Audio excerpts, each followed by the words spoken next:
Welcome back to Market Watch. Next we take a look at Sri Lanka's real estate landscape, and to talk about it we have with us the CEO of Research Intelligence Unit, Mr. Roshan Madawala. Thank you, Roshan, for joining us. What are your thoughts on Sri Lanka's real estate sector, Roshan? This is a very good question. So for the last 10-15 years, this is a sector which has contributed immensely to the national economy and had spin-off effects on other sectors, particularly construction. So at the moment we feel that the market is still on a good footing, and there are many opportunities for local and foreign investors, and we actually see this. The market has been moving at a very steady and sometimes accelerated pace, with many developers coming in, both local and foreign. Right. So we feel fundamentally optimistic about real estate in Sri Lanka. Okay. What are the specific areas, if you were to speak about, which has the enthusiasm and the interest? Okay, so as RIU, we've been doing research here for now over 15 years on real estate. So we tend to categorize luxury apartments as one segment of the market. Similarly, we have office space, commercial office space, and we have retail malls, city hotels, land prices. So where shall I start? So I think apartments is a good place Exactly. from a residential perspective. Right, so if you go back 15 years, we didn't actually have even 500 units, or certainly less than 1,000 luxury units of apartments in Sri Lanka, in Colombo. Today, if we look at everything that's under construction, we are looking at 16,000 plus luxury apartment units, which is a huge increase. And so there are two ways to look at it. So many people over recent years have said, or rather asked the question, is there an oversupply in the market? Is this market going to crash? And I think people like to say this for whatever reason, and we really don't think that it's legitimate or justified to speak of oversupply. There has been a continuous growth in supply, sure, but we've also seen that demand is steady. If you take the central bank's own data, over the last 10 years, we can see that anything from 10 to 15,000 new housing approvals are given for the Greater Colombo alone. And what we see is there's a shift in lifestyle amongst the young people towards living in apartments, whereas previously they would have probably, upon getting married, being given a bare land which they will try to develop, build their own house, move out, etc. So now we see the lifestyle switch, that people actually move into an apartment. So even if an incremental 5 to 10% of people every year choose to be in an apartment as opposed to building their own house, we do not see any real issue with demand catching up with the increase in supply. Having said that, the upper end of the market, we like to call it the tier 1, the projects that are typically located very centrally in Colombo. These ones are not really within the reach of your typical demographic, not even the 10% of income earners. So who are these people?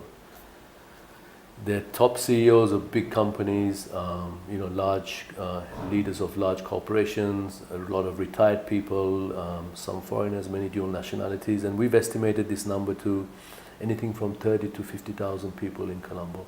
So it's a small number. Not everyone can afford $1 million to build an apartment, or to buy one rather. So this number is small but growing, and Sri Lanka is tipped by many of the international research agencies as well to have a rising number of millionaires in the country.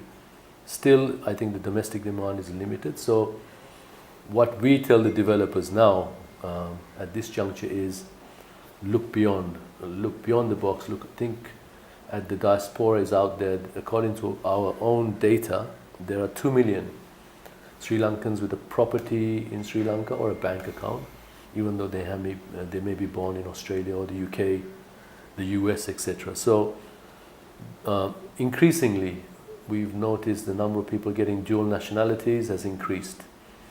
The government, we see, is trying to encourage the diaspora to come back, invest. I think they've been driving IT sector as well. So similarly, the real estate sector is benefiting from the return of the diaspora and the investments. So I think, as you know, if I was a developer, I would certainly be looking to go out there.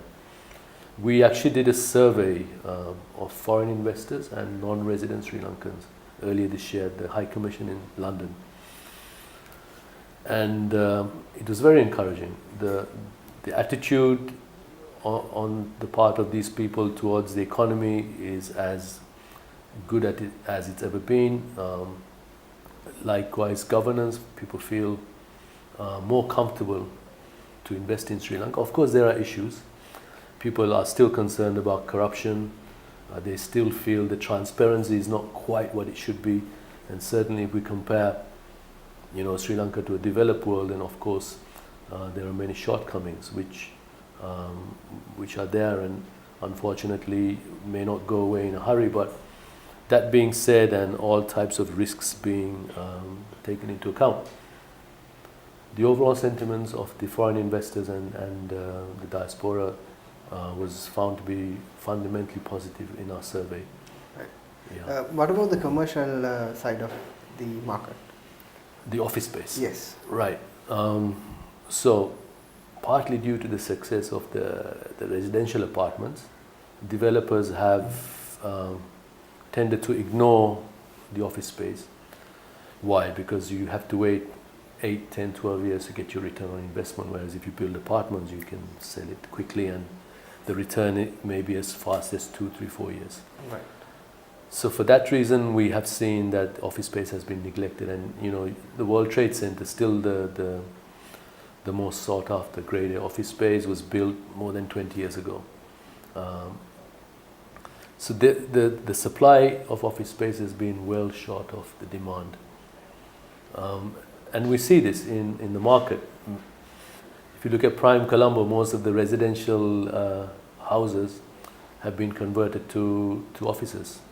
So that's a very strong indicator of the shortage.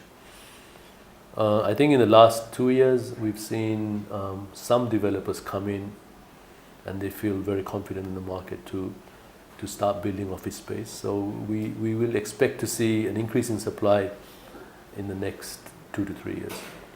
To conclude, Roshan, what sort of message would you have for those looking to invest across in real estate through primary investment or through stock exchanges or etc.? Right. So as I said, we feel very confidently that the market is on a good long-term growth incline. So that being said, of course, there are many short-term issues like government policies may not always be in sync with market sentiments. Unfortunately, you know, these things do have an effect on investor sentiments. Yet, you know, almost every week we have a lot of foreign investors looking at Sri Lanka. They come to us sometimes and ask us for advice on how the market's moving, which locations to invest.